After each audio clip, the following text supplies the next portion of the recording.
In recent news, a truce at the border with India will give China some breathing room. This truce will reduce tension and allow Beijing to focus on the bigger challenges it faces, such as their economy. The current downturn in China looks serious as exports are down. Real estate is in trouble and millions are out of jobs. Even Huawei, a Chinese tech giant, is struggling due to Western sanctions limiting its access to raw materials.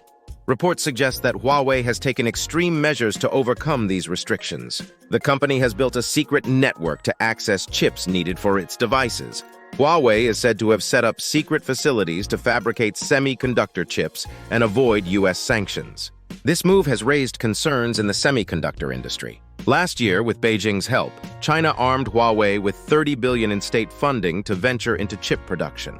Huawei is setting up chip-making facilities by acquiring existing factories and constructing new ones.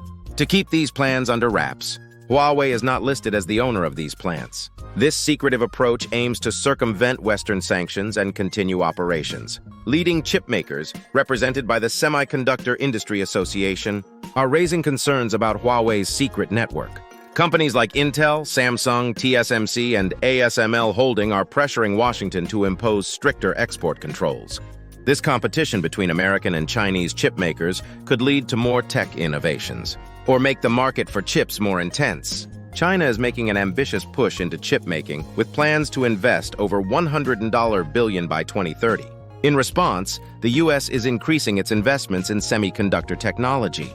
President Joe Biden has pledged over $230 billion towards this goal to compete with China's advancements. The race between America and China in the semiconductor industry is truly underway. With both countries investing heavily in chip manufacturing, the future of the industry remains uncertain. The outcome of this competition will shape the tech landscape and determine the market dynamics for semiconductors.